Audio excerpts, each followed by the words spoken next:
ಬೇಳೆ ಸಾಂಬಾರು ನಾವೆಲ್ಲರೂ ಅನೇಕ ರೀತಿಲಿ ಮನೆಯಲ್ಲಿ ಮಾಡ್ತಾನೆ ಇರ್ತೀವಿ. ನಾನಿವತ್ತು ನುಗ್ಗೆಕಾಯಿ ಸಾಂಬಾರನ್ನ ಆರೋಗ್ಯಕರವಾಗಿ ಹೇಗೆ ಮಾಡೋದು ಅಂತ ತೋರಿಸ್ಕೊಡ್ತಾ ಇದ್ದೀನಿ. ಇದರಲ್ಲಿ ನಾನು ಕೆಲವು ಆರೋಗ್ಯಕರವಾದ ಟಿಪ್ಸ್ನ ಸಹ ಶೇರ್ ಮಾಡಿದ್ದೀನಿ. ಸೊ ವಿಡಿಯೋನ ಸ್ಕಿಪ್ ಮಾಡದೆ ಕೊನೆ ತನಕ ನೋಡಿ. ನಮಸ್ತೆ ವೀಕ್ಷಕರೇ, ಎಲ್ಲ ಚೆನ್ನಾಗಿದೆ ಚಾನಲ್ಗೆ ಸ್ವಾಗತ. ಬನ್ನಿ ಇವತ್ತು ಈ ಆರೋಗ್ಯಕರವಾದ ಮತ್ತು ರುಚಿಕರವಾದ ನುಗ್ಗೆಕಾಯಿ ಸಾಂಬಾರನ್ನ ಹೇಗೆ ಮಾಡೋದು ಅಂತ ನೋಡೋಣ. ಮೊದಲಿಗೆ ನಾನಿಲ್ಲಿ ತೊಗರಿಬೇಳೆನ ಸುಮಾರು 1 ಗಂಟೆಗಳ ಕಾಲ ಚೆನ್ನಾಗಿ 2 ಬಾರಿ ತೊಳೆದು ನೆನೆ ಹಾಕಿ ಇಟ್ಕೊಂಡಿದ್ದೀನಿ. ಈ ರೀತಿ ನೆನೆಸೋದ್ರಿಂದ ಬೇಳೆ ತುಂಬ ಬೇಗ ಸಹ ಬೇಯುತ್ತೆ. ಈಗ ನಾನಿಲ್ಲಿ ಕುಕ್ಕರಲ್ಲಿ ಒಂದು 2 ಲೋಟ ನೀರನ್ನು ಕುದಿಲಿಕ್ಕೆ ಇಟ್ಟಿದ್ದೀನಿ. ಅದಕ್ಕೆ ನೆಂದಿರೋ ಬೇಳೆನ ಹಾಕ್ಕೊಳ್ತಾ ಇದ್ದೀನಿ. ಈ ರೀತಿ ನೆನೆಸಿ ಹಾಕ್ಕೊಳ್ಳೋದ್ರಿಂದ ಬೇಳೆ ತುಂಬ ಬೇಗನೂ ಬೇಯುತ್ತೆ, ತುಂಬ ಚೆನ್ನಾಗೂ ಬೇಯುತ್ತೆ. ಹಾಗೆ ಗ್ಯಾಸ್ಟ್ರಿಕ್ ಸಮಸ್ಯೆ ಉಂಟಾಗೋದಿಲ್ಲ ಈ ಬೇಳೆ ಸಾರು ತಿನ್ನೋದ್ರಿಂದ. ಈ ಬೇಳೆ ಕುದ್ದು ಬರೋ ಅಷ್ಟರಲ್ಲಿ ನಾವು ನುಗ್ಗೆಕಾಯಿ ಎಲ್ಲ ಹೆಚ್ಚಿ ರೆಡಿ ಮಾಡ್ಕೊಳ್ಳೋಣ. ಈ ರೀತಿ ಬೇಳೆನ ನೆನೆ ಹಾಕಿ ಹಾಕೋದ್ರಿಂದ ಯಾರ್ಯಾರಿಗೆಲ್ಲ ಗ್ಯಾಸ್ಟ್ರಿಕ್ ಸಮಸ್ಯೆ ಎಲ್ಲ ಇರುತ್ತೆ ಬೇಳೆ ಸಾರು ತಿಂದಾಗೆಲ್ಲ, ಆ ರೀತಿ ಎಲ್ಲ ಗ್ಯಾಸ್ಟ್ರಿಕ್ ಸಮಸ್ಯೆ ಆಗೋದಿಲ್ಲ. ಹಾಗೆ ಬೇಳೆನೂ ಸಹ ತುಂಬಾ ಚೆನ್ನಾಗಿ ಬೇಯುತ್ತೆ. ಹಾಗಾಗಿ ಈ ರೀತಿ ನೆನೆ ಹಾಕಿ ನೀವು ಸಾಂಬಾರನ್ನ ಮಾಡ್ಕೊಳ್ಳಿ. ಈಗ ಒಂದು ಸಣ್ಣ ಈರುಳ್ಳಿನೂ ಸಹ ಸಣ್ಣದಾಗಿ ಹೆಚ್ಕೊಳ್ತಾ ಇದ್ದೀನಿ. ನಾನು ಈರುಳ್ಳಿನೂ ಸಹ ಕುಕ್ಕರ್ನಲ್ಲೇ ಹಾಕಿ ಬೇಯಿಸ್ಕೊಳ್ತೀನಿ. ಈಗ ನಾನು ನುಗ್ಗೆಕಾಯಿನ ಕುಕ್ಕರಲ್ಲಿ ಹಾಕಿ ಡೈರೆಕ್ಟಾಗಿ ಬೇಯಿಸ್ಕೊಳ್ಳಲ್ಲ. ಹಾಗೆ ಬೇಯಿಸ್ಕೊಂಡ್ರೆ ಅದು ತುಂಬ ಜಾಸ್ತಿ ಬೆಂದು ಎಲ್ಲ ಸಾಂಬಾರಲ್ಲಿ ಒಡೆದೋಗುತ್ತೆ, ಅಷ್ಟು ಚೆನ್ನಾಗಾಗೋದಿಲ್ಲ. ಹಾಗಾಗಿ ಸಪ್ರೇಟಾಗಿ ಒಂದು ಪಾತ್ರೆಯಲ್ಲಿ ನುಗ್ಗೆಕಾಯಿನ ಬೇಯಿಸ್ಕೊಳ್ತೀನಿ. ತುಂಬ ನೀರು ಹಾಕೋ ಅವಶ್ಯಕತೆ ಇಲ್ಲ, ಮುಳುಗುವಷ್ಟು ಹಾಕಿ ನುಗ್ಗೆಕಾಯಿನ ಬೇಯಿಸ್ಕೊಂಡ್ರೆ ತುಂಬ ಚೆನ್ನಾಗಾಗತ್ತೆ ಸಾಂಬಾರಲ್ಲಿ. ನೋಡಿ, ಈ ಕಡೆ ಬೇಳೆ ಕುದಿ ಬಂದಿದೆ. ಎಲ್ಲ ಬೇಳೆಗಳು ಕಾಳುಗಳು ಕುದಿ ಬಂದಾಗ ಈ ರೀತಿ ನೊರೆ ಮೇಲ್ಗಡೆ ಬರುತ್ತೆ. ಅದನ್ನು ತೆಗೆಯೋದ್ರಿಂದ ಯೂರಿಕ್ ಆ್ಯಸಿಡ್ ಪ್ರಮಾಣ ಬೇಳೆಕಾಳುಗಳಲ್ಲಿ ಇರೋದ್ರಿಂದ ಅದರ ಪ್ರಮಾಣನ ನಾವು ಕಡಿಮೆ ಮಾಡಿದಾಗುತ್ತೆ.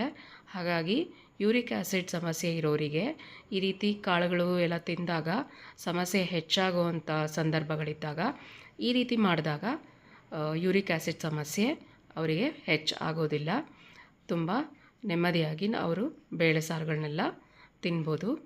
ಇದು ನನ್ನ ಫ್ರೆಂಡ್ ನನಗೆ ಹೇಳಿಕೊಟ್ಟಿದ್ದಂಥ ಟಿಪ್ಪು. ಹಾಗಾಗಿ ನಾನು ಇದನ್ನು ನಿಮ್ಮೆಲ್ಲರ ಜೊತೆ ಶೇರ್ ಮಾಡೋದಕ್ಕೆ ಇವತ್ತು ಇಷ್ಟಪಡ್ತಾಯಿದ್ದೀನಿ. ಈಗ ಇದಕ್ಕೆ 1 ಚಮಚ ಆಗೋಷ್ಟು ಎಣ್ಣೆ ಹಾಗೂ 1/4 ಚಮಚ ಆಗೋಷ್ಟು ಅರಿಶಿನ ಪುಡಿನ ಸೇರಿಸ್ತಾ ಇದ್ದೀನಿ. ಹಾಗೆ ಇದಕ್ಕೆ ನಾನು 2 ದೊಡ್ಡ ನಾಟಿ ಟೊಮ್ಯಾಟೋನ ಹಾಕ್ಕೊಳ್ತಾ ಇದ್ದೀನಿ. ನೀವು ಇದೇ ರೀತಿ ಪ್ರೊಸೀಜರ್ನ ಬೇರೆ ಬೇಳೆ ತರಕಾರಿಗಳ ಸಾಂಬಾರ್ಗೂ ಕೂಡ ಟ್ರೈ ಮಾಡ್ಬೋದು. ಈಗ ಹೆಚ್ಚಿಟ್ಟಿರೋ ಈರುಳ್ಳಿನೂ ಸಹ ಹಾಕಿದ್ದೀನಿ. ಈಗ ಲಿಡ್ ಮುಚ್ಚಿ 2 ವಿಸಿಲ್ ಬರೋಷ್ಟು ಕೂಗಿಸ್ಕೊಂಡ್ರೆ ಸಾಕಾಗುತ್ತೆ. ಈ ಕಡೆ ನುಗ್ಗೆಕಾಯಿ ಕೂಡ 3/4 ಭಾಗ ಬೆಂದಿದೆ. ಇದಕ್ಕೆ ರುಚಿಗೆ ತಕ್ಕಷ್ಟು ಕಲ್ಲುಪ್ಪನ್ನು ಸೇರಿಸ್ತಾ ಇದ್ದೀನಿ. ಇದರಿಂದ ನುಗ್ಗೆಕಾಯಿ ಸಪ್ಪೆ ಸಪ್ಪೆ ಆಗೋದಿಲ್ಲ. ಈಗ ಚೆನ್ನಾಗೇ ನುಗ್ಗೆಕಾಯಿನ ಬೇಯೋದಕ್ಕೆ ಬಿಟ್ಬಿಡೋಣ. ಅದು ಬಣ್ಣ ಬದಲಾದಾಗ ಬೆಂದಿದೆ ಅಂತ ಗೊತ್ತಾಗುತ್ತೆ. ನೋಡಿ, ಬಣ್ಣ ಎಲ್ಲ ಚೆನ್ನಾಗೇ ಬದಲಾಗಿದೆ. ಸೊ ನುಗ್ಗೆಕಾಯಿ ಬೆಂದು ರೆಡಿಯಾಗಿದೆ. ಈ ಕಡೆ ವಿಸಿಲ್ ಬಂದು ಕುಕ್ಕರ್ ಆರಿದೆ. ನೋಡಿ, ಬೇಳೆ ಎಲ್ಲ ಎಷ್ಟು ಚೆನ್ನಾಗೆ ಬೆಂದ್ಕೊಂಡಿದೆ. ಈಗ ಇದಕ್ಕೆ ಒಂದು ಮಸಾಲನ ರೆಡಿ ಮಾಡ್ಕೊಳ್ಳೋಣ. ಒಂದು ಮಿಕ್ಸಿ ಜಾರ್ಗೆ ನಾನು 1/4 ಭಾಗ ಆಗೋಷ್ಟು ತೆಂಗಿನಕಾಯಿನ ತೊಗೊಂಡಿದ್ದೀನಿ. ಹಾಗೆ ಒಂದು 6-7 ಬೆಳ್ಳುಳ್ಳಿ ಹೆಸರುಗಳನ್ನು ತೊಗೊಂಡಿದ್ದೀನಿ. ಇದನ್ನು ತರಿಯಾಗಿ ಗ್ರೈಂಡ್ ಮಾಡ್ಕೊಳ್ಳೋಣ.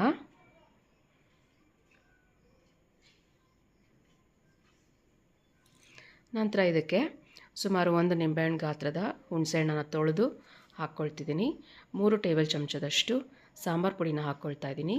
ನಿಮ್ಮ ಮನೆಯಲ್ಲಿ ಸಾಂಬಾರು ಪುಡಿ ಸಪ್ಪೆ ಇದ್ದರೆ 1 ಚಮಚ ಅಚ್ಕಾರದ ಪುಡಿನ ಸಹ ಸೇರಿಸ್ಕೊಳ್ಳಿ. ಹಾಗೆ ಇಲ್ಲಿ ಬೆಂದಿರೋ ಅಂಥ ಟೊಮ್ಯಾಟೋನ ಹಾಕ್ಕೊಂಡು ಅವಶ್ಯಕತೆ ಇರೋಷ್ಟು ನೀರನ್ನು ಹಾಕಿ ನಾನು ರುಬ್ಬಿ ಮಸಾಲನ ರೆಡಿ ಮಾಡ್ತೀನಿ.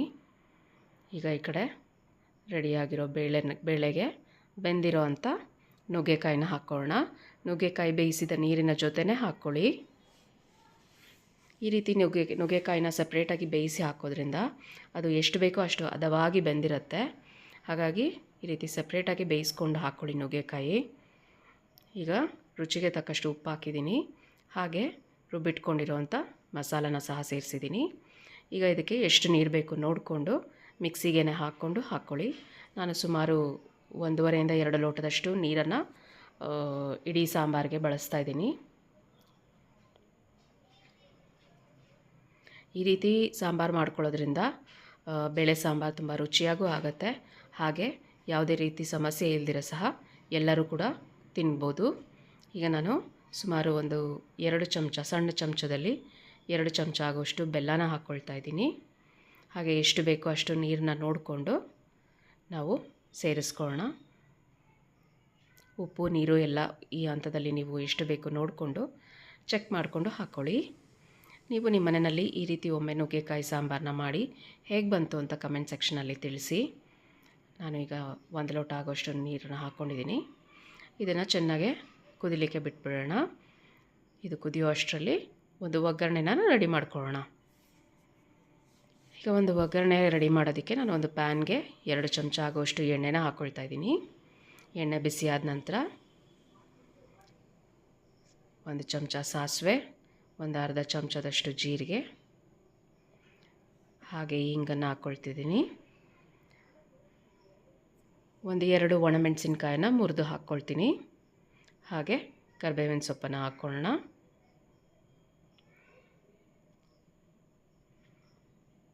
ಇದಿಷ್ಟು ಚೆನ್ನಾಗಿ ಫ್ರೈ ಆದರೆ ಒಗ್ಗರಣೆ ರೆಡಿ ಆಗುತ್ತೆ. ಈ ಕಡೆ ಅಷ್ಟರಲ್ಲಿ ಸಾಂಬಾರು ಕೂಡ ನೋಡಿ ಎಷ್ಟು ಚೆನ್ನಾಗಿ ಕುದಿ ಬಂದಿದೆ. ಇದಕ್ಕೆ ನಾವು ಒಗ್ಗರಣೆನ ಸೇರಿಸ್ಕೊಳ್ಳೋಣ. ಈಗ ಇದಕ್ಕೆ ಹೆಚ್ಚಿರುವಂಥ ಕೊತ್ತಂಬರಿ ಸೊಪ್ಪನ್ನು ಸಹ ಹಾಕ್ಕೊಂಡ್ರೆ ಟೇಸ್ಟಿ ಮತ್ತು ಆರೋಗ್ಯಕರವಾದ ನುಗ್ಗೆಕಾಯಿ ಸಾಂಬಾರು ರೆಡಿ ಆಯಿತು. ನೀವು ಇದೇ ಪ್ರೊಸೀಜರ್ ಯಾವುದೇ ರೀತಿ ಬೇಳೆ ಸಾಂಬಾರಿಗೆ ಫಾಲೋ ಮಾಡ್ಬೋದು. ಎಲ್ಲರೂ ಸಮಸ್ಯೆ ಇಲ್ದಿರೆ ಬೇಳೆನ ತಿನ್ನಬೋದು. ಈಗ ನೋಡಿ ಸಾಂಬಾರು ರೆಡಿ ಆಯಿತು. ಈ ವಿಡಿಯೋ ನಿಮಗೆ ಇಷ್ಟ ಆಗಿದ್ದಲ್ಲಿ ಲೈಕ್ ಮಾಡಿ, ಶೇರ್ ಮಾಡಿ, ನಮ್ಮ ಚಾನಲ್ಗೆ ಸಬ್ಸ್ಕ್ರೈಬ್ ಮಾಡಿ, ಪಕ್ಕದಲ್ಲಿರೋ ನೋಟಿಫಿಕೇಷನ್ನ ಆನ್ ಮಾಡ್ಕೊಳ್ಳಿ. ಖುಷಿಯಾಗಿರಿ. Thank you for watching.